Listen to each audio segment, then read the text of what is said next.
Good evening and welcome to the Fort Smith City Board of Directors meeting this July 22nd of 2025. Keep in mind these meetings are being recorded for the purpose of those who cannot attend with us in person. This time we're going to ask Director Kemp to lead the invocation, and Director Rico, if you don't mind, lead us in the pledge. Would you pray with me? Heavenly Father, we come to you tonight thanking you for every good and perfect gift comes from above. We acknowledge that. We pray that, Lord, you would help us to never take our blessings for granted and that we would steward those well in the care for those in our community. Lord, open up our eyes for the opportunity to keep our spirits settled upon strength and peace and confidence. Thank you for the good things you've given us. Give us wisdom and guidance as we deliberate over great opportunities for the city of Fort Smith. We thank you for the blessings of it all. In Jesus' name, amen. Amen. I pledge allegiance to the flag of the United States of America and to the republic for which it stands, one nation, under God, indivisible, with liberty and justice for all. Thank you very much. This time we're going to ask the clerk to please call the roll. Directors Rigo. Here. Good. Here. Kemp. Here. George Katsavas. Here. Christina Katsavas. Here. Settle. Here. Martin. Here. Okay, thank you. At this time, I'll ask if there's any member of the Board of Directors that may have an item of business not already on the agenda. Okay, thank you. Seeing none. This time, we'll entertain a motion to approve the minutes of the July 8th, 2025 regular meeting So moved. and the July 15th, 2025 Second. special meeting. As revised. As revised. There was a, So Okay. moved. Okay, thank you, Madam Clerk. Okay, and we did get a second. Okay. Okay. if I may, who seconded? Director George Thank Katsavas. you. Okay, all in favor? Aye. Okay, thank you. This time we will go to the first item on the agenda. The first item this evening is an intent resolution to authorize the offering of sales and use tax bonds to finance sewer and consent decree projects. On May the 13th, the city's voters authorized the issuance of up to $385 million in sales tax bonds to finance consent decree and wastewater projects, along with the reallocation of the local sales taxes to finance the bonds. The city intends to issue the first $100 million in bonds with this first series, and the bonds will fund construction of up to 8 capital projects that we intend to have under contract by the end of the calendar year, plus potentially design of 3 additional projects. Tonight's resolution starts the process. It denotes the amount of bonds to be issued, as well as identifies the underwriting team, the financial advisor, and the bond counsel that will be involved in the project. An ordinance authorizing the issuance of the bonds will be brought to the board for approval in September, and the funds are scheduled to be available in late October. Lauren Lowe and Marcy Lewis from the city's financial advisor, PFM, are here this evening to answer any questions the board may have, as is Shep Russell, the city's bond counsel. Okay, thank you very much. Madam Clerk, is there anyone here to speak on this item? Yes, we have one individual, Mr. Levon Morton. Mr. Martin, you're recognized. 2 minutes.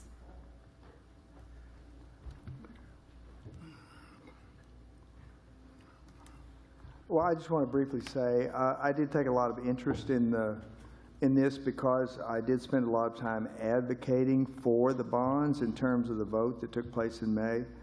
The most important consideration for these bonds going forward is the interest rate, and what you seek to do is get the lowest interest rate that you can get, and certainly all the bonds sold. The fees themselves, and I've looked at all the material that was provided, which firm charges the lowest fee is not the most important factor in this. What is the most important factor is ultimately what you think the firm will be able to achieve in selling the bonds.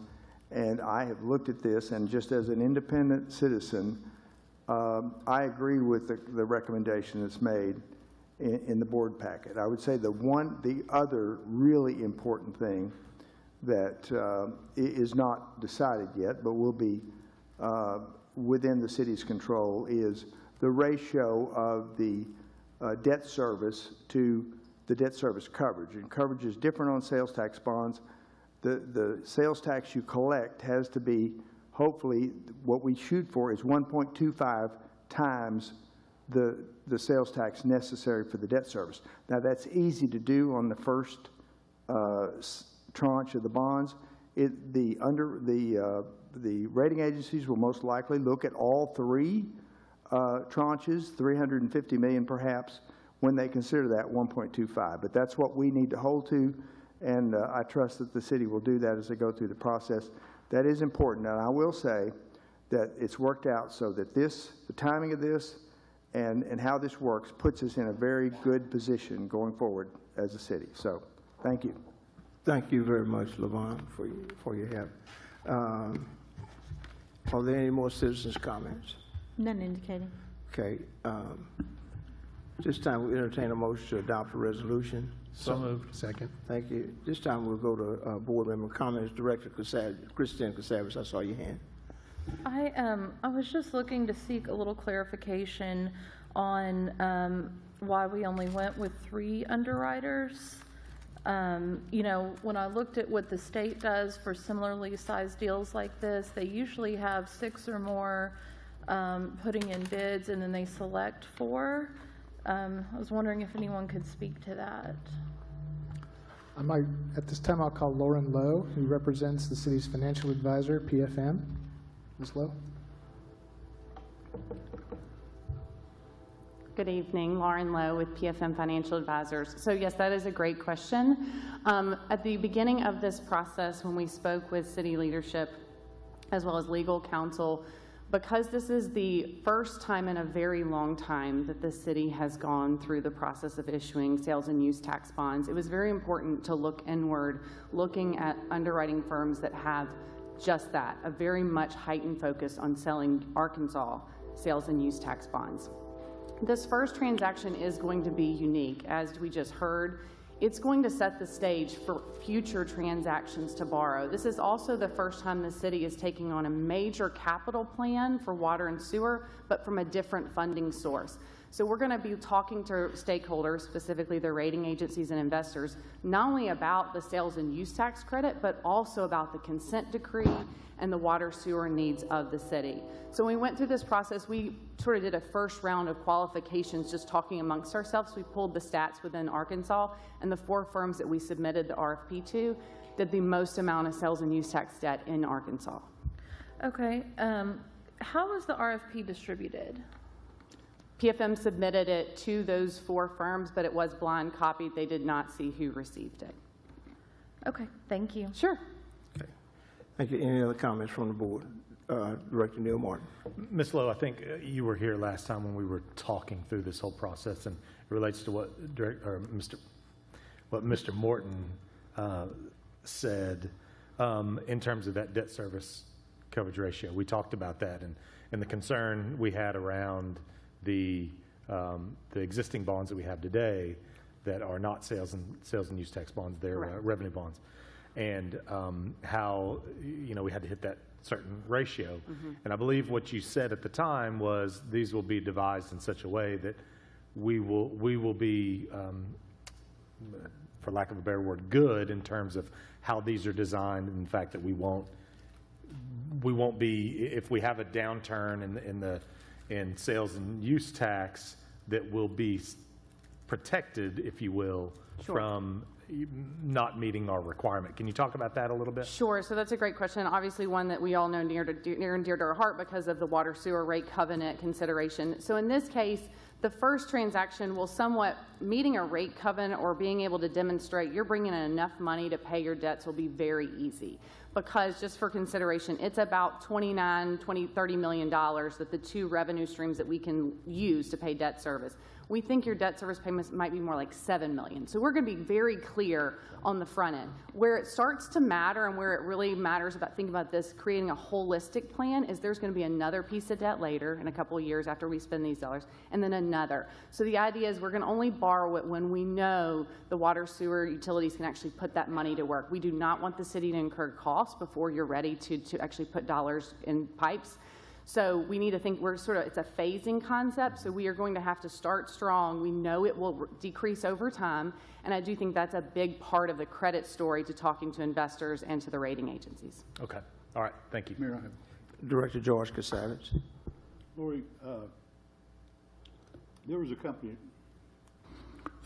that sent in their RFP, Cardi. Yes, sir. Did they just not meet the criteria, or how did that? No, and I should be very clear, and that was a great question earlier, is we really felt when we went through this process, everyone was qualified. This wasn't a question about qualifications. It really was, as your independent advisor, looking at who is probably best aligned given the needs of what we need right now. Because this is the first time the city is going to market in a very long time. You have no sales tax debt outstanding. The credit piece is critical because we are setting the stage for the next 7 to 8 years of borrowing. So we really looked at who focused on the credit quality the most, and it aligned with how we do the scorecard, which aligns with how S&P does the scorecard. So are these bonds, say, 10 years from now, that interest rate goes down, are they eligible to refinance? That is correct. So we will structure an ability to refinance the debt if interest rates go down. It will be at the choice of the city, not a given, meaning it's always if market conditions are prevailing and you would like to refinance, and it makes sense. Okay, thank you. Director Dale Martin. And I know we're not issuing these just yet, but what the rate as they look today, if we were to get these bonds today, what would the rate look like? Yeah, so we looked at all-in costs, so that's factoring in all the costs and everything, and we were right at 4.9%, 5%. Okay. How do you feel that is in the? I'm not a bond expert. But. Sure, I will tell you that it's been an interesting year. We have a lot left to live through. I mean, we should all be very transparent in that market conditions have been extremely volatile. I think that's one reason we have built a schedule that tries to get us to market quickly, but we could also pivot and make sure that it works well with Lance and his team, that we can delay if we need to. But I'll be honest, market conditions have not been super steady this year. So help me out with 4.9%. Is that on the high side of the? Oh, no, that's what we would consider market. I mean, that's, okay. we actually provide our own independent pricing views of how this debt should price. We also looked at it compared to all 4 proposals that we received, and they were consistent with one another. There was no real outlier. Historically, I guess is what I'm. Oh, historically. Well, I would say that if the city would have been in the market in 2021, that rate would probably have been more like 315, 350. Okay. We're just now in an upward environment since, probably 2023. And so when we actually lock in the rate, I mean, I see there's a schedule down here. When we lock in the rate, what's kind of our time frame that we're looking at for that? Yeah, so is that in October? No, let me say that the schedule we've tentatively put together would have us pricing mid-September. Your interest rate would be locked at that point. Okay. And we would close funds received in October. Okay. And in your expertise, how I know it's been a wild year, but how much fluctuation is there in a normal year? In a normal year, I mean, we would see normal daily movement is 3 to 4 basis points, so 0.03%, 0.04%. We do not typically see the swings that we saw earlier this year, which I just wanted this very clear in the back of my mind. With the tariff news, we saw our market absolutely freeze. If that comes back into play, we will be pencils down for just a minute. We will work closely with the underwriting team to reconvene to figure out a schedule. The market did reopen up very quickly, and it level set back, but we saw that market move in like 1.5%, 2% range compared to my normal market movement. I think we're comfortable here. I think we might see that fluctuation of, call it 4.9 to 5%, could go up to 5.25. I want to manage your expectations, and it could go down a little bit. But we're not going to see a 3% or anything of that nature, and I don't expect a 7% or anything like that. Okay. All right. Thank you. Sure. I have one more quick question. Okay. We'll go to Director Settle and then Director George Kasavage. Thank you very much. Last time we issued bonds, there was different timing of bonds. There was some that were 1 or 2 years, some were 15 or 20 years. Are we going to kind of filter that same way where you have bonds that get called quickly and bonds that get called in 10 or 20 years? Yes, that is correct. So our intent is that it's mortgage style, so meaning you're going to pay principal and interest every year, not every month, but every year. And so we are looking for what we refer to as serial maturity, so early years, call it 1 through 20, payments made every year. One thing that we will likely see is what's referred to as term bonds as you get later into the cycle of bonds where the groups of payments get lumped together. Okay. Because you usually can find an investor, call it State Farm, BlackRock, who likes a really big block, and they'll buy the entire thing. Now, I will tell you, the city will not be responsible for a big block payment in 25 years. We actually structure payments, they're called sinking funds, so it looks just like it does for the other payments, mortgage styles, principal and interest every year. If citizens of Fort Smith want to go to their local Yes. person like Cruz Associates, Raymond James, or whoever they use for financial advisor and buy bonds, they should be able to buy bonds, right? That's correct. We would actually aim to have them have first priority. Okay, that's very good news. Thank you. Director George Kasavich. What's our credit rating? So that you actually don't have a current sales and use tax credit rating. It was when you previously had debt, AA minus, which is a strong rating. I think the one thing that is going to be challenging, and or an opportunity, depending on your lens, is that this isn't a closed lien. So we're not borrowing one time. We are going to be very transparent. We're going to borrow as we chip away at the water sewer needs. That could put pressure on that rating to look at being more of an A+. But the coverage is really, really strong. So if we're hoping we can kind of create a comprehensive package, there's a lot of good news coming out of Fort Smith that we can push them to the AA minus. But just to be transparent, you know, that's going to be one of the biggest rating considerations that we're going to continue to borrow under that lien. So we pay more in credit. I mean, the higher our bond rating is, the less. I mean, we don't less credit. That's correct. So the higher the rating corresponds to the lower interest rate. Now, I will tell you, when you start talking about that marginal difference, that's one notch. In certain market conditions, you may see very minimal 5 basis points difference. Bad market conditions, certainly that spread will widen. But it is the team of underwriters, it's really their job to help us convey to the investors what's the real credit strength just beyond the credit rating. Okay, thank you. Director Good. Thank you, Mayor. Really, no question, just a comment. I want to thank you, Mr. Morton, for your information. Lori, Director Martin called you the expert in bonds. So you had mentioned that the credit piece is critical.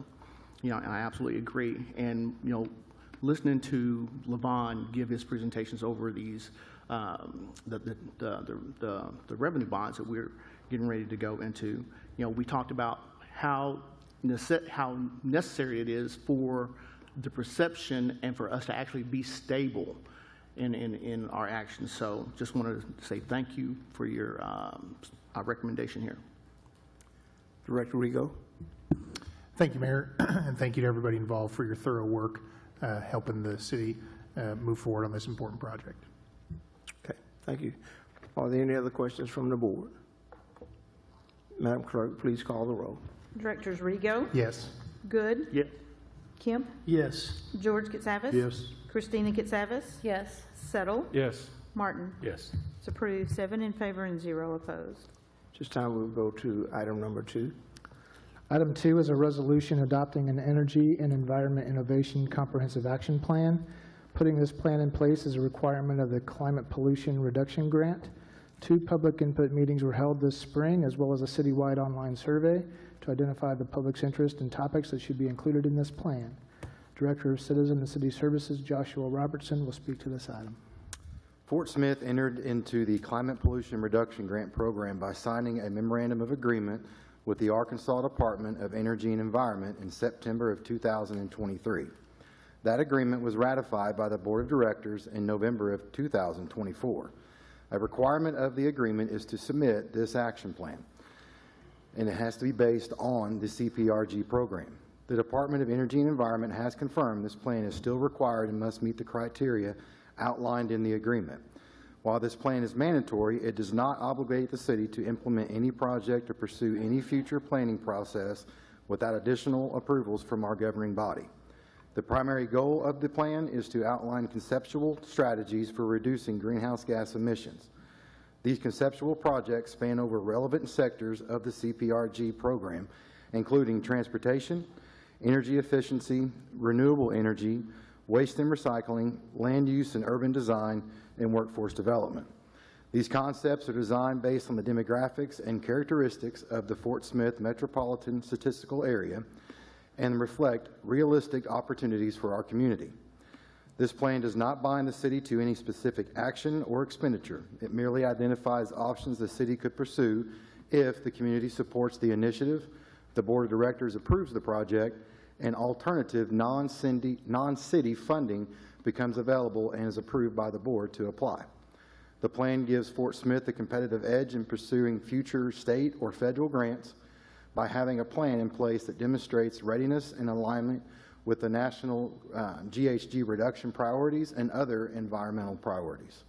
Any proposed project or program arising from this plan would require collaboration across multiple departments in our city, further ensuring due diligence and cross-functional evaluation.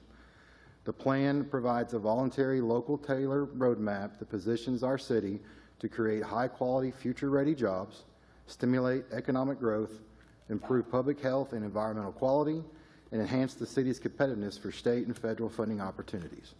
By aligning this vision with local strengths and also the public input that was given, the city of Fort Smith will be better prepared to lead on its own terms, prioritizing resilience, environmental stewardship, and community-centered progress. Okay, and I'll stand for questions. Okay, thank you, Josh. Madam Clerk, is there anyone signed up to speak on this item? Yes, we have 4 signed in. Okay. We have Eric Olson that is here to answer questions, as well as Meredith Hendricks to answer questions. And then to speak, we have Rick Murphy. Dr. Murphy. Each will have 2 minutes. Don't start until I get there. Okay, thank you. Y'all have read my email I sent you this weekend, right? Good, thank you.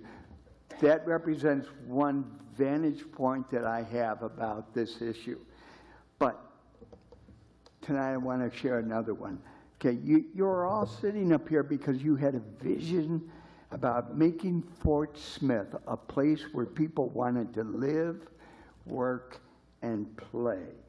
And your district constituents entrusted with their vote that you would move in that direction. And I think that what you have tonight is a plan that is being presented as a comprehensive action plan to achieve these goals. It's so comprehensive.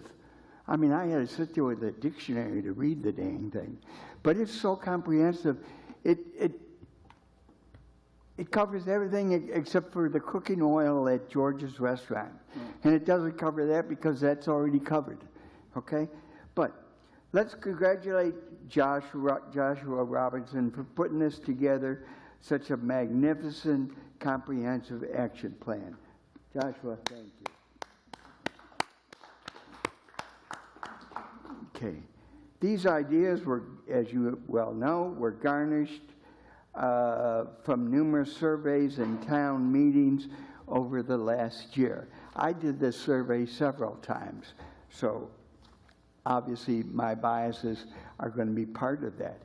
Okay, but we want to share, we, meaning CCL, Citizen Climate League, okay, and a bunch of us are meeting with the representatives down in Washington. But we want to share this vision to have a clean and green Fort Smith. These are aspirations that will lead to self-preservation of Fort Smith, to make a city that many will emulate. Dr. Murphy, 2 minutes without objection. Would you let him continue? Okay, go ahead. Okay. So that you can have air that you can safely breathe, water that you can safely drink, and streets that you can safely walk. Please vote to accept this plan. I won't be around to see its completion, but your kids and mine will. Let's make this a gift to them and all the next generations of people who choose to live in this wonderful city. Thank you. Thank you. Next, we have Joe Elskin.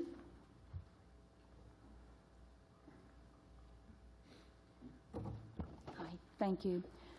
Rick said most of what I wanted to say, but I did want to emphasize that this is just an aspiration, and I know that a plan is necessary for things to not to create conflict with a prior plan. So you're looking at the big picture of all possibilities. When I took the survey, a lot of the things that I really wanted for this city are not here, but it's what the people, what Mr. Robertson ascertained from the survey from the people. And so I feel like there are enough people in this city who care about walkability, storm mitigation, workforce development, and I think that's kind of important because we are competing with other cities, and Central Arkansas is developing programs for workforce development, and that's innovative because there are scores of skills that are tangentially related to green energy. So that would be a workforce that many companies would be interested in, a progressive workforce. And so I think this is something that we need. And, you know, nothing is going to be spent. Approving this just says that you care about the environment. You care about the people who are suffering from flooding in the north side, from air pollution. Asthma is really high in the north side, and that's air pollution and water pollution. So approving this just says you care about the whole city and the future of the whole city. And I'm going to run out of time, but thank you very much. Thank you, Joe.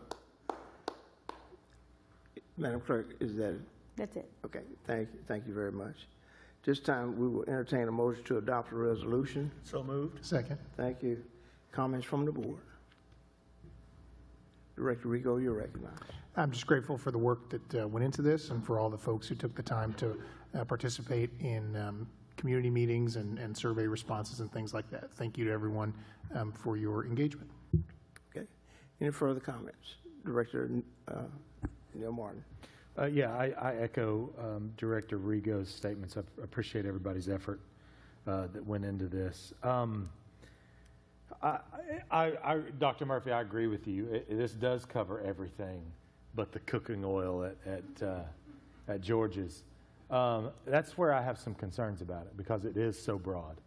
I remember when we first came through there was the original plan. I can't remember what the name of it was, but the original plan that we had. And at the time, there was a lot of, I would say, controversy about the statement in there that said, get rid of gas-powered vehicles, not only city vehicles, but residential or personal vehicles. And that caught a lot of people off guard, and I think it caused a lot of frustration and concern. And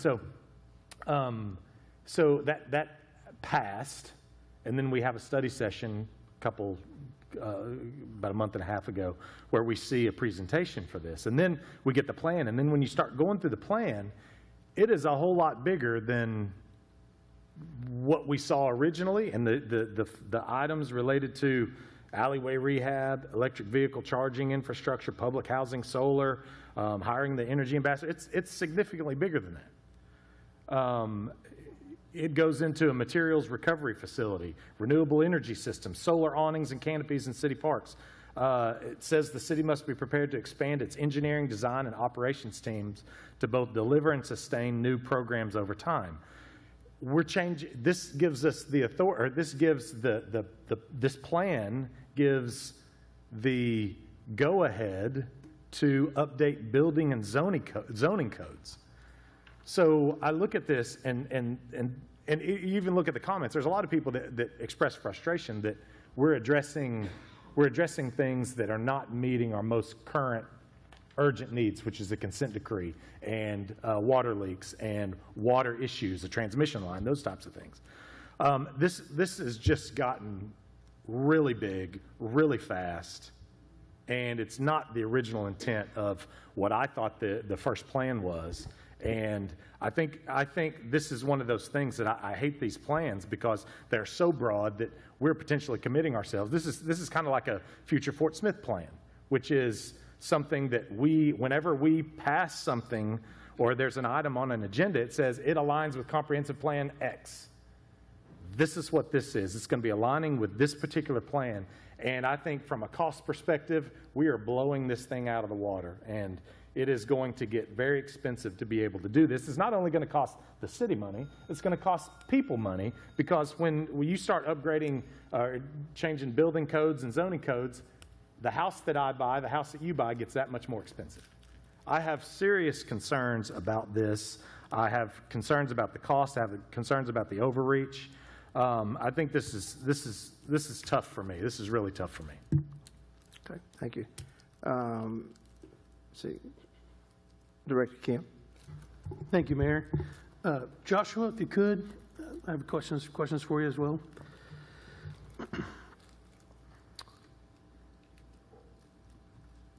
When you hear, does this cost the city money, can you respond to that? Will this require us to make future budgetary dollar increases beyond what we currently do? Just approving this plan alone, no, you're correct. It will not cost the city any money. And basically this plan is more intended for support if any kind of state or federal funding opportunities come available, which reaches farther than just grants. Now again, to Director Martin's point, any particular project that the board would approve up front with grant funding could have workforce needs or, like we've discussed before, other maintenance needs down the road that could. And again, this is a very conceptual plan that is required, but it sets us up for any kind of support, and if we do apply for other federal programs or state programs for planning or implementation grants. Could you speak to the idea of codes? I mean, that's a concern I'd share. I mean, is this plan going to change building codes for existing businesses? No, it does not. Or even future businesses? No, it does not. So that would require planning commission and board voting to make any sort of code changes, is that correct? That is correct. The document has references, and the one thing that I was not serving at the current time on the board to be able to speak to this matter, but being here now, the references are very exhaustive, it seems. But it seems as if, unless I've misread this, it's hard to know where those are being referenced within the document. Okay. And is it possible to have those footnotes and those annotations, wherever they're being utilized, being put as a footnote to the sentence itself? And the reason I bring that up is a lot of the discussion that stemmed around the public discussion of the previous documentations, where is it quoting a document that's out there, and not saying that we are saying this, but that there was a document that stated that, and we were quoting a document. And that would have clarified a lot of confusion to the process. For example, where it was talking about the cars situation, it was confusing when you read it to some and many, but that was actually quoting a document, and then the document further stated down the road on it that, but we're not advocating this position. And so I think that rationale and the synopsis were confusing for people, and I think a footnote, where the footnote applies, would mitigate what is future looking and what is currently in consideration. That's one thought I have. The other one is on the economic development and the brownfields. I mean, these are things that are forward-looking, correct? I mean, can you speak to that as well, and what does that entail? Yes, and everything in this is forward-looking and just setting up the city for opportunity that may come down the road. Brownfields was one that was identified as a measure that could fit with Fort Smith because of the things the board is looking at blight, but then also, helping with some of the property owners for assessment of these properties, and then also potentially environmental type redevelopment to help out with that. One of the biggest things that the current EPA under Lee Zeldin has done is they've released grants already for brownfields for assessment, and even Pine Bluff, Arkansas got a piece of that. And so looking at the current administration and some of those opportunities that are current, we felt it was good to have the brownfields as a piece that hit a lot of different check boxes, from what the board has indicated, the public, and then what is looking like the current administration is focusing on. And I appreciate your comments to that. You definitely, I want to clarify, said current EPA leadership. This whole grant process has been vetted by the new federal administration. Is that correct? Well, our implementation grant agreement with the EPA did get a review by the new Trump administration policy, and it passed. Okay, that's what I was asking for. I think this is good for business in the sense that we're dealing with the EPA and working alongside the EPA. And I think, to me, there's a principle of when a governing body makes a decision, there's a due diligence, no matter how the vote's spelled out, that we need to complete work. And I would like to see work get done and see less and less carryovers and carryovers and carryovers. So I personally thank you for your effort in this, Joshua, those that have worked alongside you. I think it's our job as elected leaders to bring federal dollars home everywhere we can. And these are dollars that the Trump administration has allocated, and there are dollars that we didn't get that I wish we would get. But if we can get these dollars, I'd like to bring them home to the River Valley. Thank you. Okay, thank you. Any other comments from the board? Okay, seeing none, Madam Clerk, please call the roll. Directors Good, Yes. Kemp, Yes. George Katsavas, Abstain.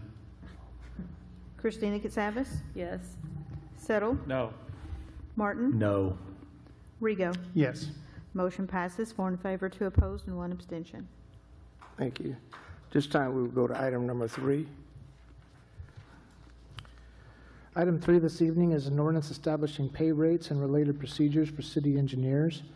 The city continues to have problems attracting qualified licensed professional engineers to fill its project engineer positions, so much so that we have developed a pay scale specifically applicable to licensed professional engineers that is reflective of the market value for that skill set. Funds for this change were included in the 2025 budget, and this ordinance is required for implementation. Acting Director of Human Resources, Eric Garvin, will further address this item and answer questions the board may have. Okay. Good evening, Mayor and Board. I think Jeff pretty well summed it up really well. Tonight I'm bringing forth an update to our existing salary ordinance that was previously passed in March of this year. The ordinance establishes pay rates for engineers within our engineering departments and other city employees currently holding a professional engineer license. The engineering pay structure would become effective July 21st of 2025 and establishes a separate pay schedule for staff currently holding a professional engineer license. The city has struggled to be competitive in the hiring and retention of engineers for several years now. The new pay schedule recognizes the specialized nature of the work that they perform and the unique pay requirements when considering the market-based comparison for hiring and retaining skilled project engineers. As Jeff mentioned, funds for the salary increases resulting from the new professional engineer pay scale are already incorporated in the 2025 budget. With that, I'll stand for any questions. Okay, thank you very much, Eric. Madam Clerk, are there any citizens' comments on this item? None indicating. This time we'd entertain a motion to adopt the resolution. So moved. Second. Thank you. Comments from the board. Director Rego. Just, thanks to administration for the work on this, for recognizing the problem and, endeavoring to, be nimble and kind of outside the box to address it. I would just say, if we're successful and we do have a good influx of new engineers, I just hope that we take care as they work through, E1, E2, E3, E4, up that ladder, that we have good leaders and, managers and mentors on hand so that they stay in the fold here with the city and that their potentials and talents are maximized, and look forward to the folks considering coming to us as a workplace opportunity. Thank you. Thank you, Director Settle. Thank you very much. Eric, a quick question. These engineers have to be civil engineers, is that correct? Well, they have to be professional engineers. But you don't want a professional engineer out of chemical engineering to be a road constructor. You want somebody like a civil engineer, correct? Right, right. So my question is, I agree with what you're doing here, but do you ever consider doing something for somebody right out of school, bring them in like an apprentice program to where they can, they graduate the civil engineering, they can come in, because right now, grade E1 got 2 years of engineering experience and a professional engineer. Sometimes kids out of school, or they're not a PE yet, they're, they got no experience, and so I go to that link, because if it's hard to get people with 2 or 5 or 7 years experience, how do you bring in the next round of come out of school, blossom them through, grow them through the community, and let them be part of us? So actually, the E1, that's what the goal is there, is for graduates who have graduated, and then they're given the time to obtain that PE as part of the process. But that's not what it says. It's 2 years of previous engineering experience, and that's what I was asking for. Oh, I'm sorry about that. No, that was carried over from below. I apologize for that. No, that is designed for those graduates. That's why it's in engineering training. That makes more sense. That is for a new graduate that does not have any experience, and then we give them the time to obtain that PE as part of their time here with the city. I'm good with that, So, but please, would you get that update this correct. and update the packet for the future? Yep. Thank you very much, sir. Mayor, you answered my question. Thank you. Any other questions from the board? Okay, seeing none. Madam Clerk, call the roll. Directors Kemp, Yes. George Katsavas. Yes. Christina Katsavas. Yes. Settle. Yes. Martin. Yes. Rego. Yes. Good. Yes. It's approved, 7 in favor and 0 opposed. Item number 4. Item 4 includes the approval of engineering services for the design of 3 projects identified in the 2025 CIP for streets, bridges, and drainage. While these are street and drainage projects, they will also address some consent decree-related sewer projects along the way. Standing in, we have Ben Martz, our acting, I don't know what to call you, Ben, but Ben is representing our engineering team. That's probably the best way to do it. Welcome, Ben. Okay, so good evening, Board, Mayor. This board item is for engineering services. There's 3 roadway overlay projects that are going on here. What the projects will include approximately 9 miles of roadway improvements. During the process of doing the scope for these, as we're setting these out with engineers, we started discussing with the utility department to see what impact the consent decree work was going to have with these overlays. We didn't want to go back in and dig up the road after getting out there and doing a brand new road on there. And so with that, as a result, we've incorporated about 6.3 miles of sanitary sewer work and a small portion of water distribution work, not very much of that. We've got 3 different engineering firms that we're going to have for these projects. Our Phase B portion on here is Hawkins Weir. It consists of about 2.9 miles of roadway work and 1.5 miles of sanitary sewer work. Brooksy Engineering is doing, they've got our Phase C portion, and that's going to be about 3.1 miles of roadway work and 2.2 miles of sanitary sewer work.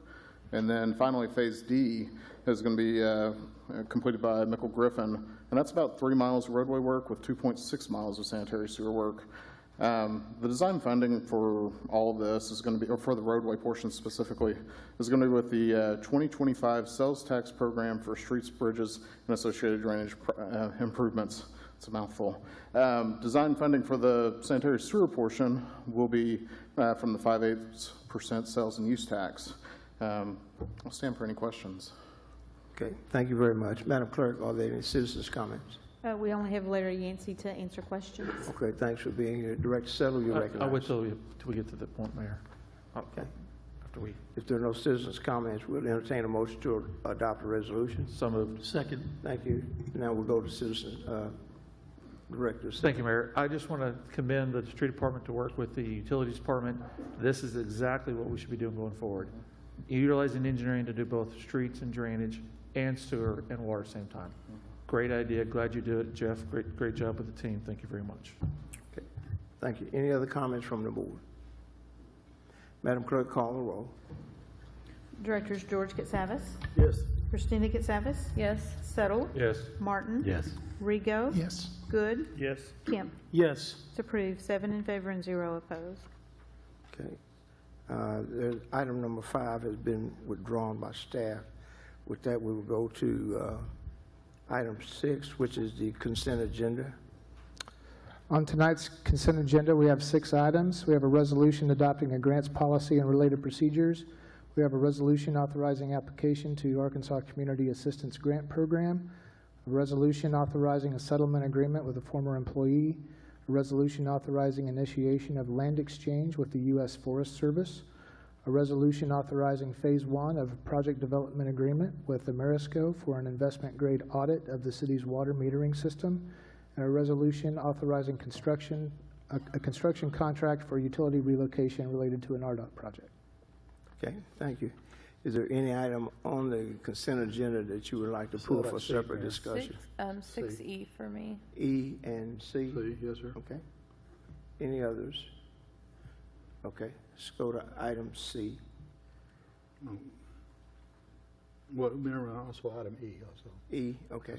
C and E. Okay, you recognize.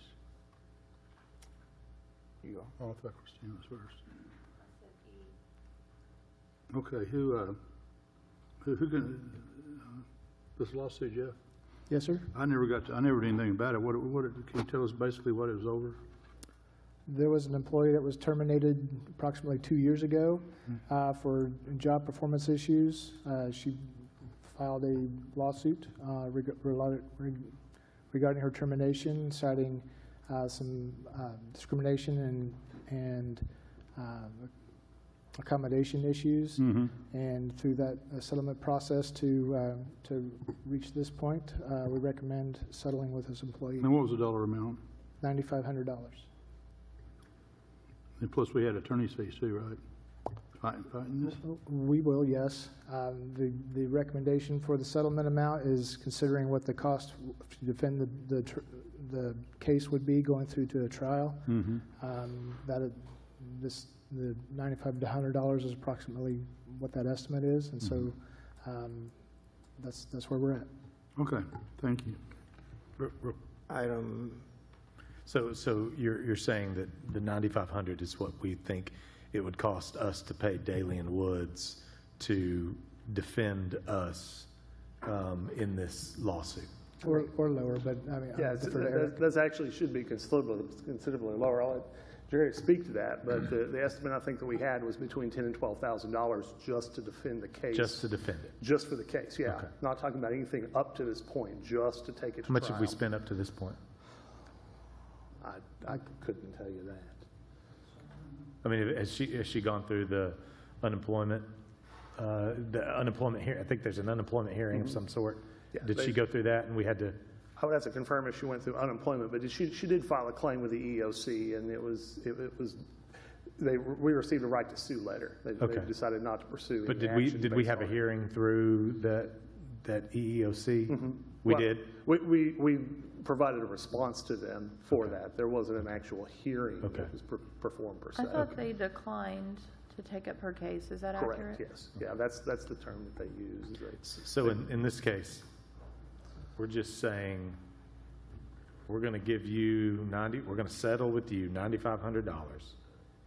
The one that's suing us, and it's going to be done at that point. We're in effect saying if we were to take this to trial, it's going to cost us more money than this $9,500. That is correct, yes. Okay.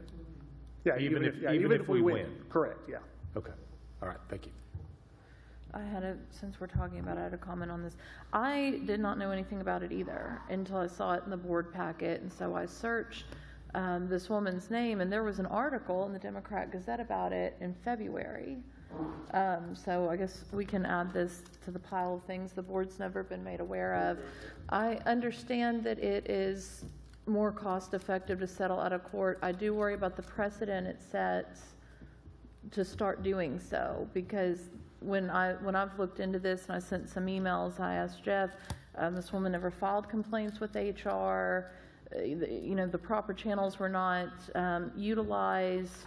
And I do worry going forward, what kind of precedent does this set if everybody who gets fired for poor performance decides they want to sue the city, even if it's, $10,000 here, $10,000 there. So I've kind of struggled about what to do with that all day. I certainly don't want to cost the taxpayers any more money, but also I don't want to set a precedent where this becomes the new norm.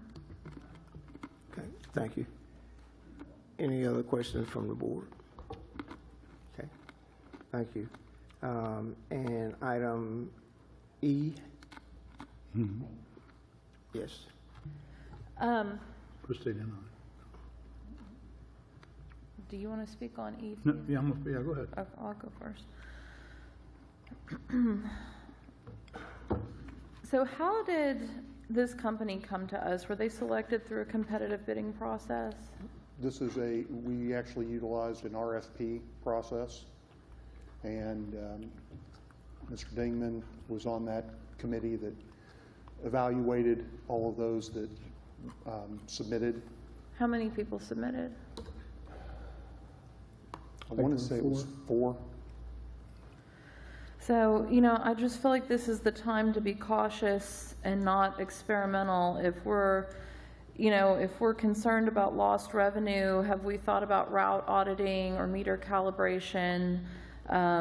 You know, I don't believe the last system delivered the promised outcome. Would that be an accurate statement? Without having completed the entire meter change out, yes, we did not, we expected to see a higher thing. Part of the problem is this should have been done prior to the last meter change out. We should have had this type of study completed. Why wouldn't it? Have the old meters Because I been was paid not in for? charge at that time. The meters we started buying in 2017, are those already paid for? Are we still paying on those? We don't have any outstanding debt on them. Yeah, don't. Yeah, You know, my concern is they're talking about an audit, that they'll audit the system, but they profit if the city proceeds to phase 2. You know, so to me, that's more like a sales pitch. That's not a true audit. I mean, it's like if you hire someone to come and, you know, roofer to come audit your roof, you know, I bet he's going to find it needs repair. That's, I mean, when I was reading, I read in Talk Business, I believe it was between, when you figure it up, it's between like $20 to $48 million is the spread, up to $1,200 per meter. I mean, this is one of the largest capital undertakings in our city's history. I don't know, when we're in the financial position we're in, we're not just going back to basics and doing manual readings, even if we have to pay a handful of meter readers a few more bucks an hour to get some that will go and do it. It seems to me like that would be much more cost effective when we're looking at potentially $48 million. You know, I might be in favor of this if we could do it as sort of a pilot program. So one thing that this project does is it looks at funding itself with the revenue, the increase in revenue from the meters that would come in. That's where the funding comes from to do that. And the AMI aspect of it actually ends up, once that initial infrastructure is in place, then it's a matter of just maintenance. But that initial infrastructure being put in place is really where you have your, your largest cost. The meters themselves that we currently have are beginning to fail. They're aging out. So we're going to have to do something other than just go back to manual reads. And in addition to that, right now, with the leak adjustments, because of the delay in when people get notified that they have a leak, we're writing off over $1 million a year in leak adjustments. So this would allow the citizens to be able to be notified real time if they have a leak and be able to address it, so that we're not having that write-off every year. You know, my concern is that the city can't keep taking on massive debt hoping for future savings, because we also have to think about the cost of, you know, the maintenance, but software subscriptions or their licensing costs, tech support. You know, I've read that all of those costs can be associated with systems like this. What do those costs look like? Again, that's part of this phase 1, is to see what is the best fit system for us. And that's something that Mr. Dingman will be involved with, our CFO, as well as when we're looking at the customer portal, Mr. Robertson.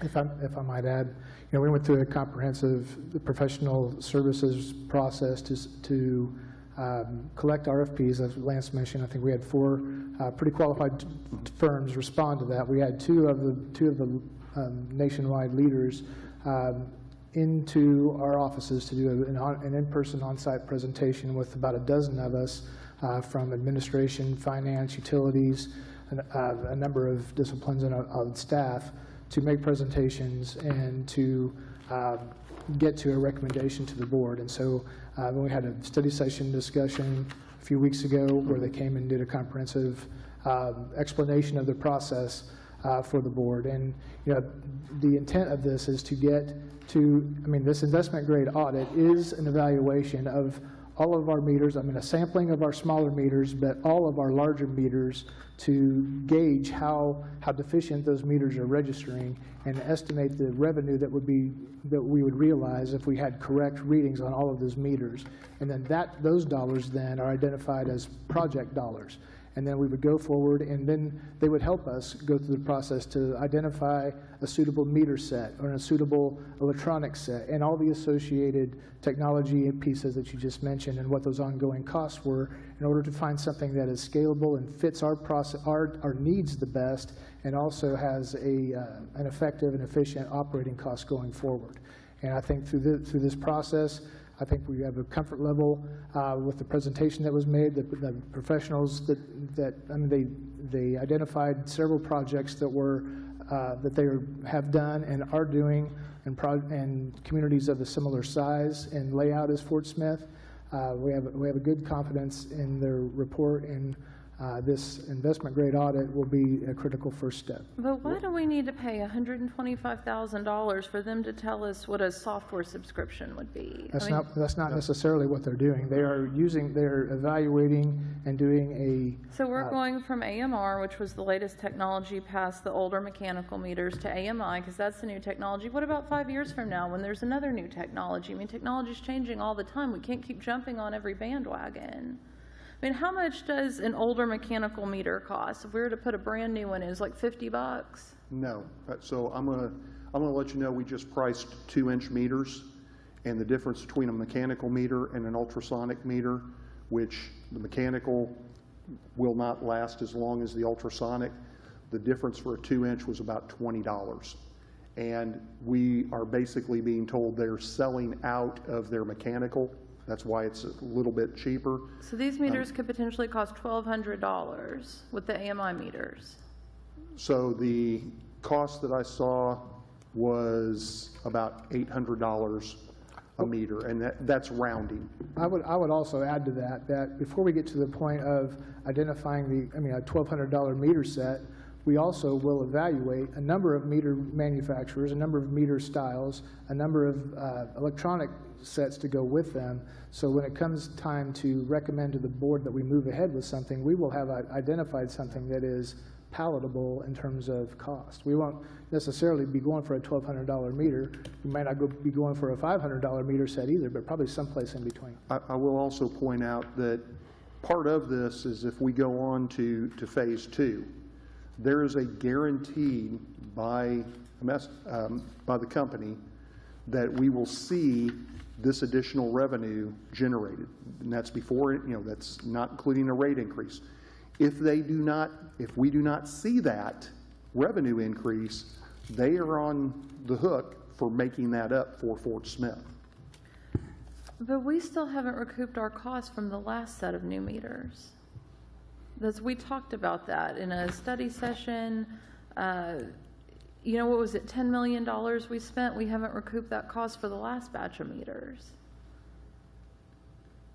I believe it's about 5.5, and you're correct, but the thing of it is the old meters are failing, and they're continuing to fail, and they will continue to fail, and we will be in a much bigger problem if we don't address this issue. So my research said just a basic mechanical meter was between $50 and $150. Is that outdated information? That is outdated information.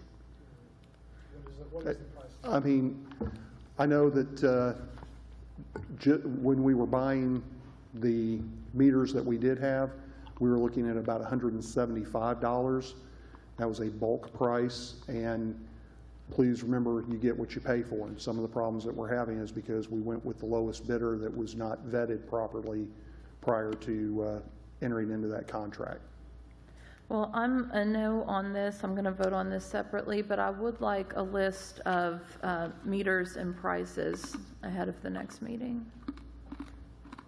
Okay. Just different types of meters, what they run, bulk pricing, individual pricing. Just give me some numbers. Director Neil Martin.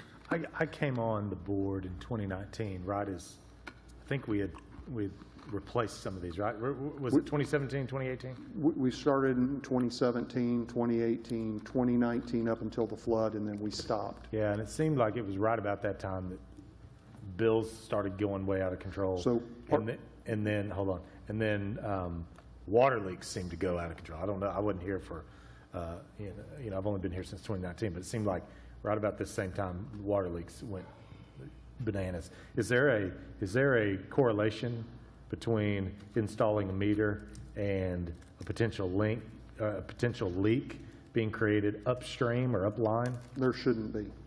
I mean, I'm just the physics of it. I would like to address the $3,000 and $30,000 bills that we saw in 2019. Yeah. If you remember right, in the beginning of 2019, we also switched our billing system. Yep. No, I agree with that. And there were issues that we did not know. In fact, at that time, Mr. Robertson and I spent, till 3 o'clock in the morning trying to figure out some of those problems. Yeah, and I remember it wasn't related to Yeah. this. It seemed like changing out water meters and these leaks started to creep up. Just gives me a little pause for the whole thing. Thank you, Director Kemp. Thank you, Mayor. Just a few questions for you, Lance. Do we have a stock of bought meters? I mean, what would we do with those? So we do have some meters. We are putting those in, but we are to the point where we are having to buy new meters, and it would be very good to know what is the best meter for our system. Sure. And can this help prevent future water rate increases? And could you speak to that? I think it would, because if we are billing the water that we have going through the meters. So if you have a meter that's reading 0 and you have a meter that's reading 100%, you're subsidizing the person that has the 0. Additional, we talked about the leak adjustments. So that would help reduce write-off issues. So that's all of that combined would help reduce. And you spoke to $1 million. $1 million a year was last year. And the subsidizing of people that have working meters versus those that don't have properly working meters. So it's an impact there. How does this impact the debt ratio covenants? If we're bringing in more revenue, it helps our debt ratio. Right, so there's not an impact there. We're using the term audit, and my other question is, can we use audit department funds? I mean, this is truly an audit. I mean, we're truly auditing the water meters. The company's providing the audit. I wouldn't call it a true audit. I mean, is there a comment from administration on that? I mean, is there a thought process to that?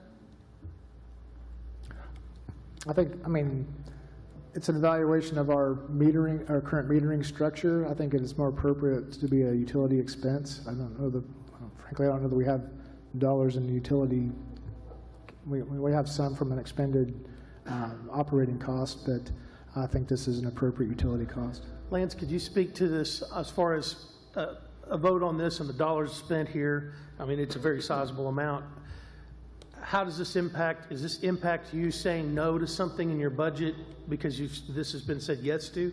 No, it doesn't. We actually are utilizing, because it's actually, when you look at the small dollar amount for phase 1, and that phase 1 is a walk away. So if at the end of phase 1, we say, no, we don't want to do phase 2, which includes the infrastructure, purchasing meters, all of that they then kind of eat that portion as part of phase 2.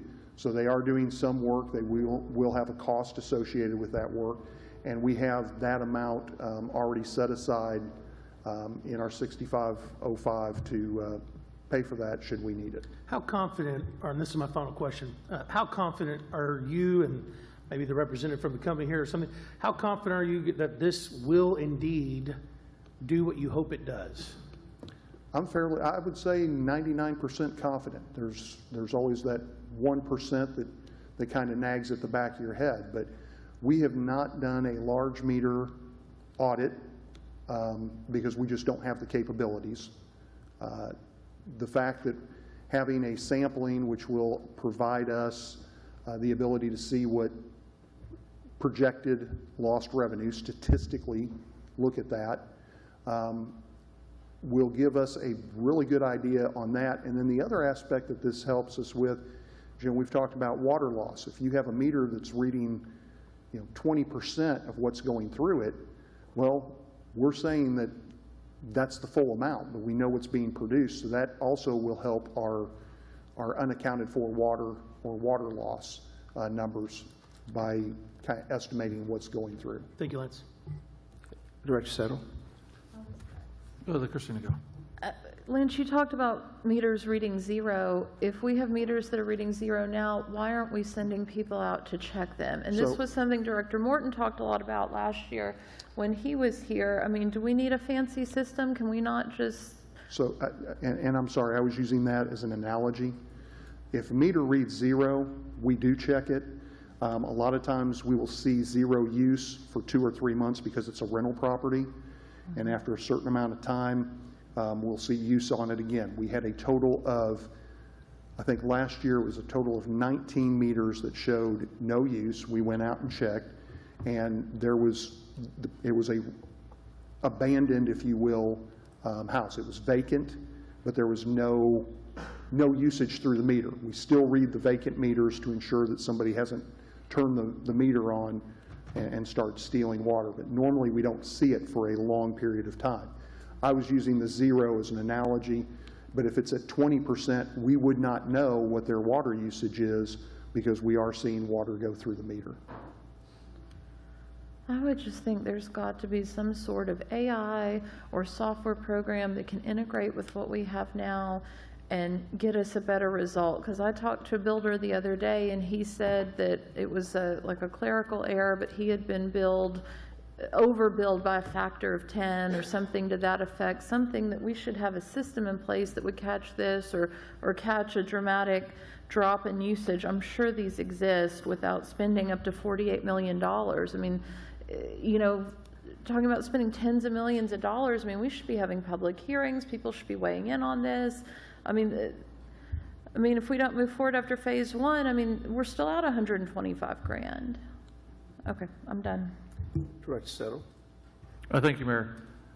You know, Lance, I listened to their presentation, and I read the packet. I'd rather spend $125,000 buying brand new meters of some sort. I mean, to me, technology does change. You know, in a couple of years, it could be Starlink meters. You know, that's what I keep thinking. Is how Starlink going to do something where they read the meters? I get that we need an audit, but, you know, we can take the money, go buy 100 new meters that you want, the RFID or, ultrasonic, and put them in a brand new development. And there's the test. That's what I would do. Instead of spending money to give somebody, because my fear is what happens in grade 2, right? Mm-hmm. Phase 2 is if they see some savings, they get some of that money, right? I don't want to give any of our savings to somebody else. I think then we're going to be really upside down. So to me, I think we need to come up with a plan that either we look internal, figure out what meters we want, and just go for it. Because I think the meters are going to change, involve so much that I can't imagine this board spending whatever it is, 25, whatever it costs to change all the $1 million to change all the meters out. If one fell swoop and then 4 years later, hey, the technology changes, let's go to this other one. I just don't see that. I think we need a plan that says we're going to change 3,000 or 4,000 meters a year, and we're going to go from this technology, and if it evolves to this one, and we'll just keep evolving to technologies. To me, I think that should be the plan, not have a company come tell us, hey, you're going to need new meters. We already know the answer. We already know what the audit's going to tell us, and it's going to say X, and they're going to get a portion of that, but you need to change everything out right now. And we don't have the funds to do $25, $30 million at one time. So I read this. I think we're going, I appreciate it, but I think we're going the wrong way on this, and that's just my 2 cents. Somebody convinced me differently, I'll listen, but listen to that, reading this, and knowing that we're going to give some of the money to another company because they said to do this, I think we should have a rethink, put it internal, go brand new development out somewhere that's been out there, change all the meters, and there's your test for 6 months, and then start changing them out yearly. If I may, I do have Chad Noble with AMERESCO if you have questions directly for him, and if it pleases the board, he may want to make a statement. Okay, thank you. Director Neil Martin. Lance, quick question. I don't know if this is a dumb question or not, but when we look at water loss, you know, that can be from the meter to the house, but there's also a significant amount up to the meter. So when we talk water loss, it is anything prior to, well, anything from the meter to the house, that's not measured. It's what goes through the meter. So what you were saying is prior to the meter? leak, on a service line, Right. or a main breaking, Right. or a fire being put Right. out. That would be water loss. What do we think the difference is? And you might not know the answer to this. We've calculated 35% water loss. What do you think the bigger chunk of unaccounted for water, which would include water loss and then inaccurate meters? What's the breakdown in terms of percentage? How many are before the meter? How much is after the meter? From a dollar's perspective.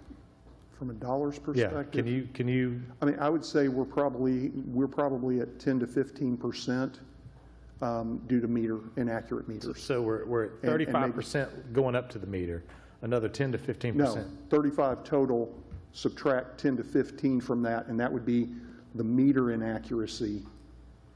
So you're saying before the meter on the city So, side, about on the 20 to 25%? Yeah, on the city side, we're looking at about 20, maybe 25%, and for a system our size with our age, 20 is good. We hope to shoot for 15. Can we not calibrate the meters we already have, like recalibrate them? No, they're so old that, and the Wasn't that the reason we got a testing bench? we got a testing bench because internal audit wanted us to test the meters before they went into the ground. But we can calibrate them, but we can't necessarily fix them. Yeah. We can see what they're tell- registering. Yeah. We can can't, see we that can't they're- make a bad meter start reading 100%. Correct. So once a meter goes bad, it's bad. Now, some of those that we've had that have gone bad, we have sent back to Zenner for repair that are under the warranty. The issue is that the warranties are coming to an end. How often do we test our meters? We're running that test bench daily. And what are the numbers? The ones that are going out that are, we're putting in the ground are accurate. Right. The ones that we bring back in, some of those are accurate because we've had, administration ask that we check a meter because somebody doesn't believe that they're, Right. and it is. We've had some that really, they'll come in and there's something broken with it. The glass has been broken, the bottom has been broken out, we can't even test it. Do we have any of that data? I'll see what data we have. Because in reality, you're doing a portion of what Ameresco would be doing with taking them out of the ground, running them to the test bench. But it's not statistically sound because we're not looking at all the meters. We're looking at just the ones that we're taking out of the ground. We get a pretty good idea. A lot of those are accurate when we get them back in. The customer doesn't believe it's accurate, and so it gets to the point where we pull it, we bring it in, we test it, and there's accuracy. A lot of what we're replacing also and putting into the ground are ones where the bottom has broken out. It's a leaking meter. The dial has been crushed. Somebody opened the metal lid and dropped it on there, so it crushed the dial, so you can't calibrate, you can't replace the dial. I just kind of feel like we should already have the data potentially. Director Kemp. Thank you, Mayor. I guess I have a few questions for the gentleman as well, if you don't mind, sir, to ask questions for you. Can you please share your name again? I'm so sorry. No, that's all right. Thank you. And by the way, you guys have all great questions, and I'd be more than happy to address several of these tonight. Yeah, I feel my name is Chad Nobles. I'm with Ameresco. I've got about 20-plus years doing AMI systems and these evaluations. Chad, thank you for coming again, Yes, sir, being here appreciate it. tonight.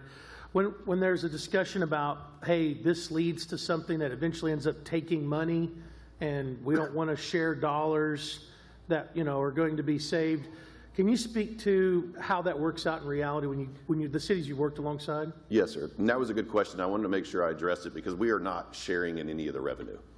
So I just want to be very clear with that. So when we, part of this audit, and let me kind of back up and explain a little bit. So we are actually buying over 200 meters and putting those meters in the ground. They're brand new meters. We're going to scatter those throughout the city to do a statistical sample on sizes, basically 5/8 inch all the way to 2 inch. The other big portion of this is we are field testing all your meters 3 inch and larger. That is huge, right? That you can't test those on a test bench. You actually have to test them in the ground if they've got test ports. You're going to have some meters that don't even have the ability to be tested in the ground because they're so old. And what we find is that when we test these, we're trying to figure out statistically, do you basically have lost revenue? How much of that 35% that you asked is coming from the meters? We can't tell that until we go do this sample. From this aspect, we're actually going to field survey and figure out what that scope looks like. As you mentioned, we're going to help evaluate. We don't manufacture any meters. We're not, the money that we make on this project is when we do the construction portion. We're actually losing on this audit significantly dollars. And that's what I was going to ask you as well, Chad, if you will. Could you expand on, is there a particular meter that you guys are even focused on? I know that conversation's focused on, but you're going to stay open-minded? Absolutely. We're vendor agnostic. What we're going to do is act just like an engineering firm is we're going to come in and create a scope of work. We're going to go evaluate this. When you said we actually, you said the company basically tests the meters or whatever, we're pulling the meter with our labor, but we're sending them to a third-party lab that's actually going to certify that they're tested according to AWA standards. So it's not us testing the actual and coming up with the data, and then we're going to be transparent and take that data and provide to staff so that you and staff can make a fact-based decision on whether you do need to go to phase 2 or not. We've had projects like this where it doesn't need it, or it can be come back and it may be a pilot, or that we say, hey, every meter that is X years old, we need to replace. The meters that you currently have in the ground are mechanical devices.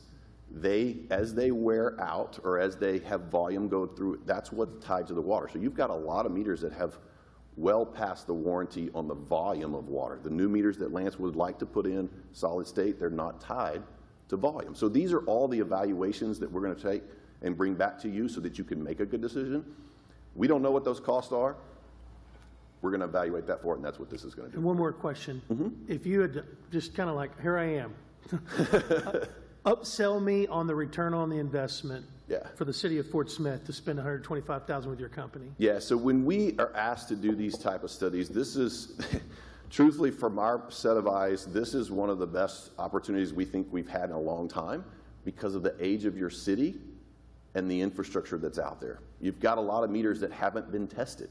You got large meters that hadn't been tested in years. When we did a project, we had a project similar of your size, we found large meters reading 30%.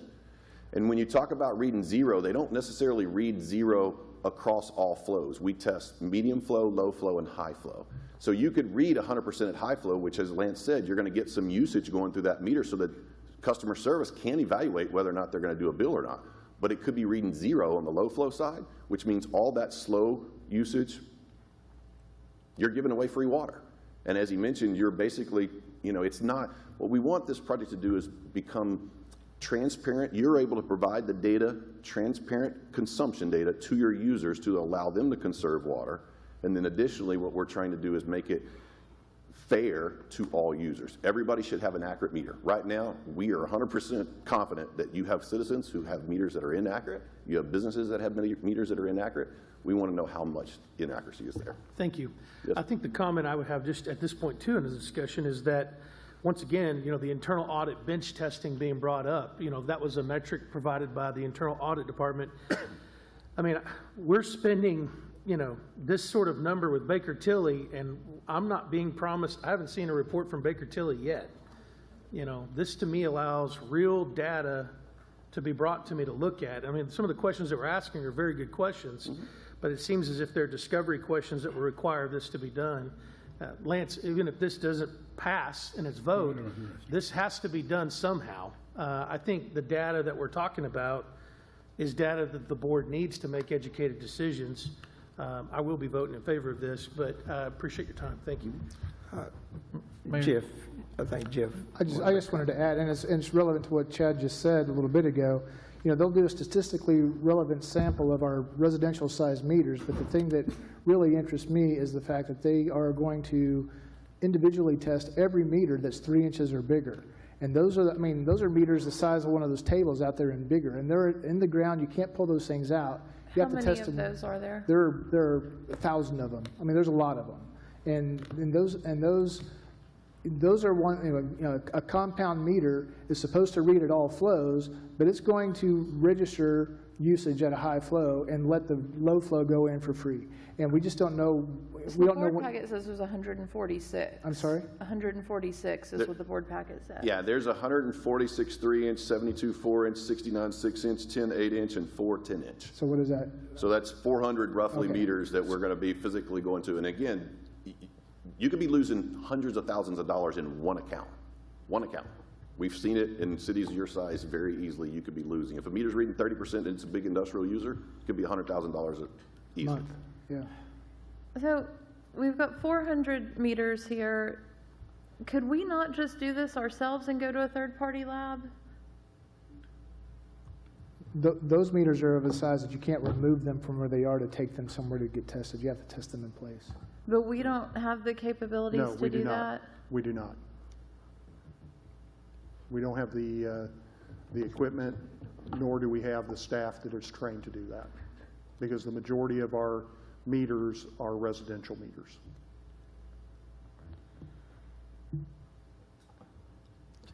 Director Settle.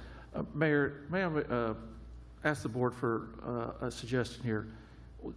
I'd like to maybe table this to the next board meeting, and I'll tell you what I'm looking for. Let Lance and AMERESCO go back and develop a one-page to the board. Here's what we're going to do, a single document, one-pager. Here's what we do, and here's what we're going to do in option phase 1. If this done, here's what phase 2. Here's the cost, X, Y, Z. Because what I hear tonight, what I heard last time, this document, something doesn't jive in my head. And so instead of us up and down voting this tonight, can we table it, bring it back to the next board meeting, ask for a one-pager, here's what phase 1 is, this is what we're going to be doing, here's all the meters we're going to be testing, and then this is the cost, and then here's phase 2, here's the cost, are we getting any benefit, where's the benefit for AMERESCO? I think a single one-pager back to this board with that in a document would probably answer a lot of these questions instead of back and forth tonight. So that's my suggestion, it's a motion to table item 3 or 6E. May I ask a favor of the board? Could we do it to the second meeting in August? That's fine. I was just trying to offer the board a suggestion if they would like that or not. That's up to them. Director Rigo. Thank you, Mayor. I just had a question for the AMERESCO folks. You talk about in the memo very clearly about phase 1 of the project completed within 3 to 5 months once it gets rolling. What's the workforce looks like? Because it sounds like that's obviously what we'd be utilizing you for, in addition to expertise and experience, is just the people power to go out and do these things. What kind of a force are you looking at? So as far as people on site and stuff like that, yeah, so we will have a couple people that will be working remotely with the data. So one of the things we've got to do first is pull your database and look through issues with billing, those type of things, kind of look through some stuff to see if there's any anomalies right there. So we'll have several people that will analyze that data. I think I brought Angela with me last time. She was one of the engineers. It's a PE that's basically designed to do this. Field staff, we will have probably, to do this many survey, we could be here with at least probably two-man crews for a month or more. Just kind of depends on how long it takes. We average maybe, a couple of these large meters a day in testing, because you got to sit there and you got to run slow water through them, then you got to run medium, you got to ramp up and try to get the flow through that. We also have all of these additional meters. When you start talking about changing out, we're changing out roughly 68 2-inch meters. You might do 2 or 3 a day, so it's going to take some time to get through this. That's why the 3 to 5 month window. Sure. Plus, during that process, we're also surveying all the lids. We're looking at your meter boxes. We're trying to understand what that scope of work of what you actually would need to do a project like this and provide that citizens that transparent data. Thank you.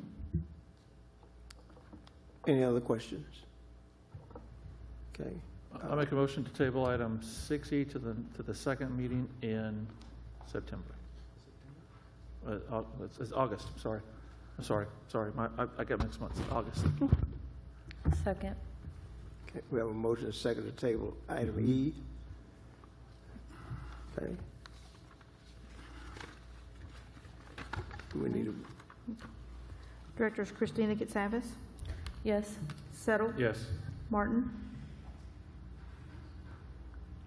Yes. Rigo, No. Good, No. Kemp, No. George Katsavas? Yes. Motion passes 4 in favor and 3 opposed. Okay, thank you. This time, if there are no further citizens' comments on the consent agenda, we'd entertain a motion to adopt all consent agenda items with the exception of item E, which is being tabled. So moved. Okay, Second. thank you. Any further comments from the board? Please call the roll. Director Settle? Yes. Martin? Yes. Rigo? Yes. Good? Yes. Kemp? Yes. George Katsavas? Yes. Christina Katsavas? Yes. Motion passes, it's approved, 7 in favor and 0 opposed. Okay, thank you very much. At this time, we'll go to the officials forum. A note for our 184th Attack Squadron. They were named the best RPA squadron in the United States Air Force. That's a group of young men and women that run the unmanned air mission out at Ebbing Air Base, and we're very, very proud of them. And that goes to the fact that we have been named a great American defense community, and so we want to congratulate them. Also, this coming Thursday, we're going to have a big celebration parade for 2 of our hometown heroes, Jalen Williams and Isaiah Joe.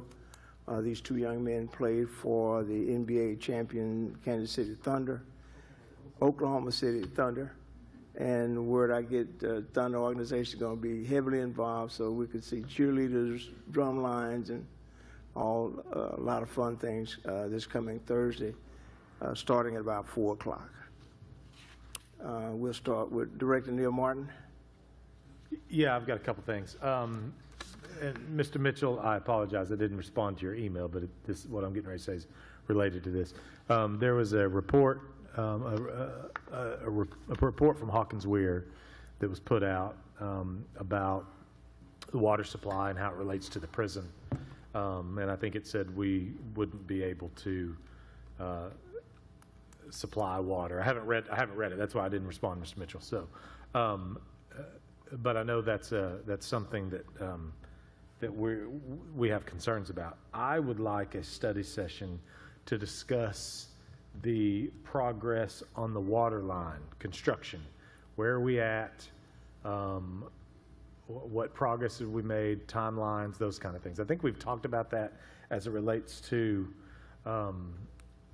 the CIP, but we've never. I don't remember ever discussing that by itself. And I know that's an expensive undertaking, and I think we as a board need to talk through that. So I request that. I also would like to have a study session to review current projects for streets, especially pending the reallocation of streets dollars to the consent decree, or reallocating those sales tax dollars. We still have projects that we're voting on. We had a few tonight. You know, some of those were related to consent decree projects as well. But I think we need to get a handle on, is there anything we need to pull back in 2025 to conserve some of those dollars on more pressing issues? I know that there's projects on the CIP that we could probably adjust if we wanted to. I think the board needs to have a discussion about that. I'll second those items. I agree. Thank you. Director Settle. Thank you, Mayor. I got 2 items for the public. This past Saturday was a great day in the city of Fort Smith. 2 major things that was accomplished. First of all, the reopening of Creekmore Pool Bathhouse happened. There was a major tournament here, and I would like to commend this board and Director Morton, who was on the board at the time, for deciding to use the money on that project to redo the bathhouse. We had a debate on it, and we said we need to do that bathhouse, and we stuck to that. By redoing that bathhouse, we had visitors throughout our state of Arkansas that visited our park. It was very well attended, and Director Martin was out there taking pictures.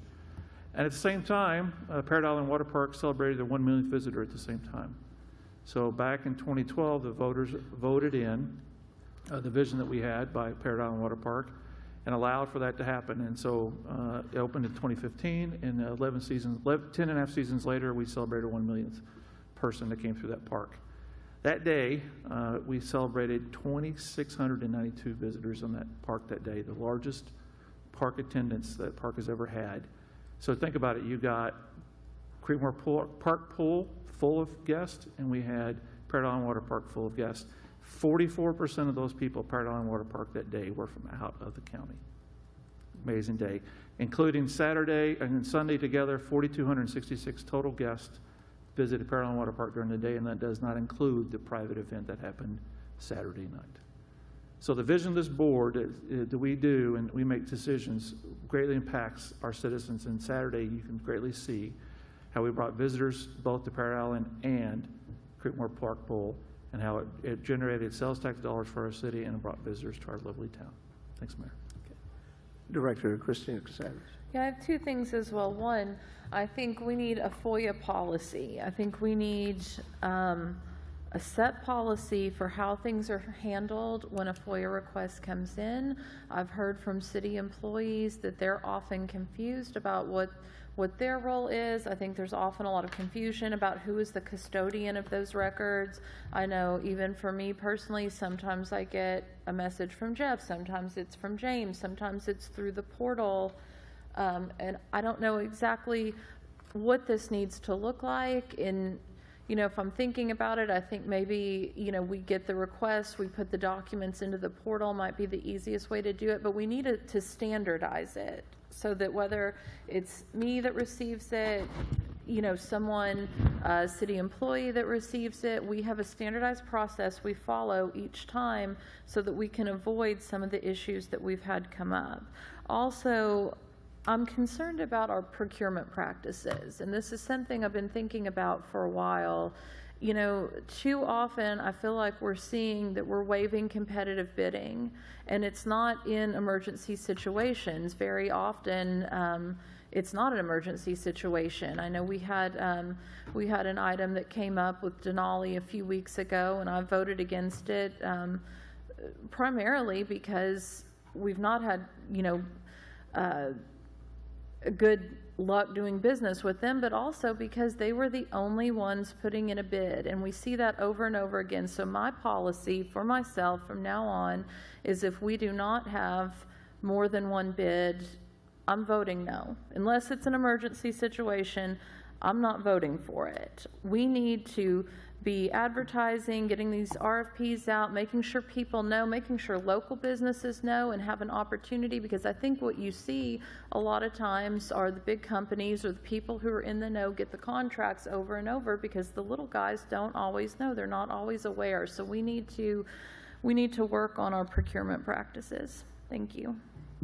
Do those need seconds to be on this future? Just a request for action. Okay. Director George Casavage. Yeah, Jeff, what's going on with the water slides there at the park? What's going on with them? Yeah, they're still sitting there. They are being assembled. The design is nearing completion, and when the design is finished, and we'll have cost to evaluate in terms of a cost for construction. I thought that was, we already agreed on $508,000. No, sir, that was the cost for assembling the fiberglass. There is still a construction Do what contract. now?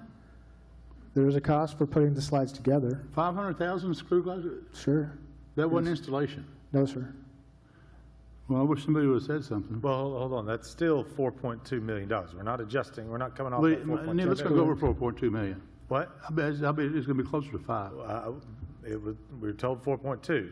Is that changed? 4.2 is the amount that we have. Wait. Yeah, I mean, that's what we've got. I mean, that 4.2 is the amount that we've got. For the amount that we've got, what is For it? the project. Okay.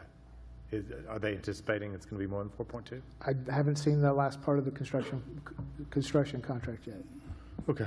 Okay, did some of this, did the heat discolor some of the slides? I'm sorry? The heat, did it discolor some of the slides, the new sir. slides? Not that I know. Because somebody said there's people out there painting them. Painting them? Yeah, that's what they said. When?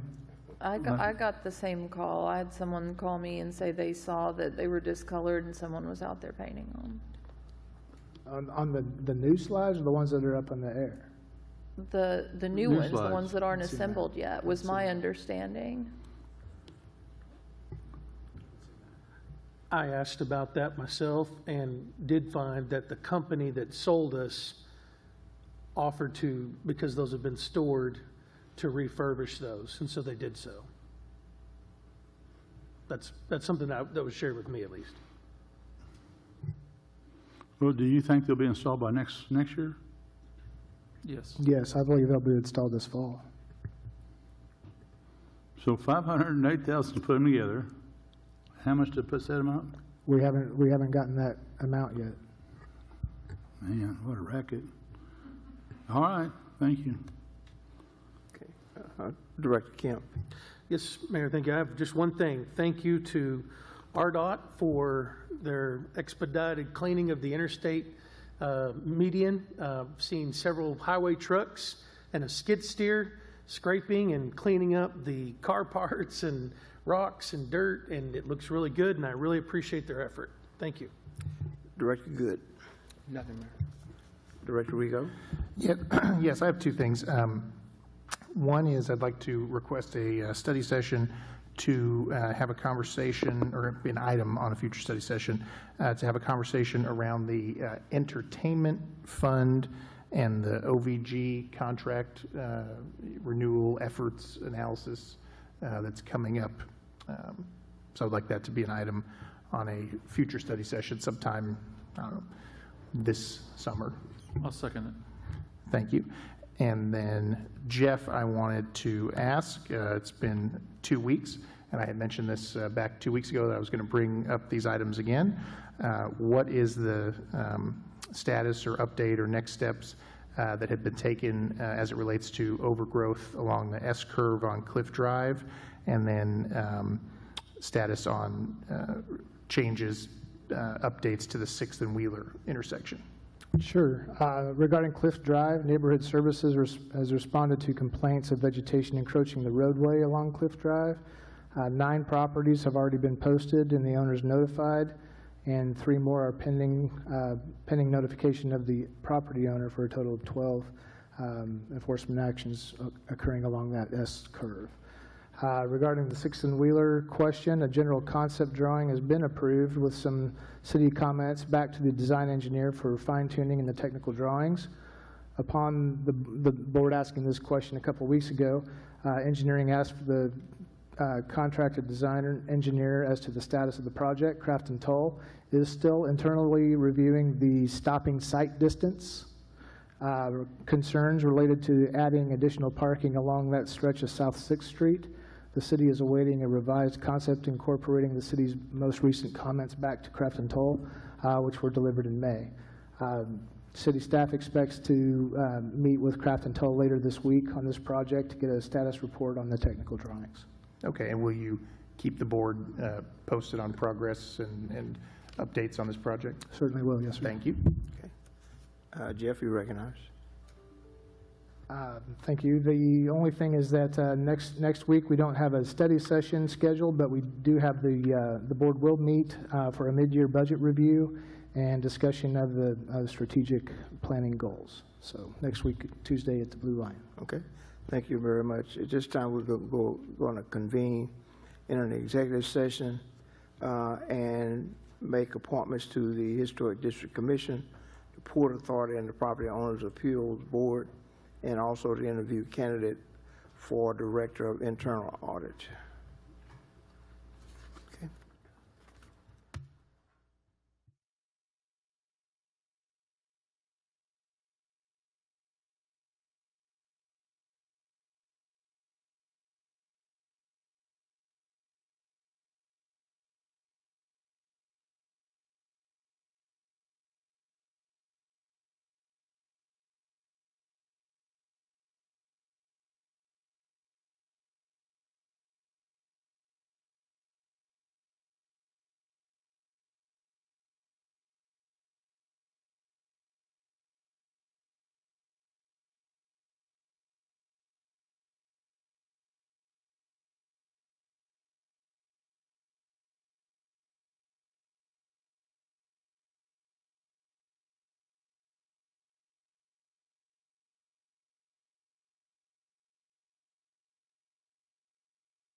We're going to reconvene.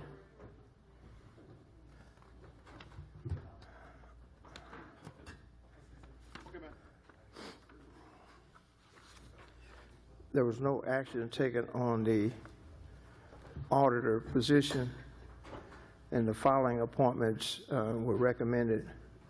There was no action taken on the Historic District Commission, but for the Port Authority, Mr. Larry Combs, and for Property Owners Appeal Board, Pete Hannum.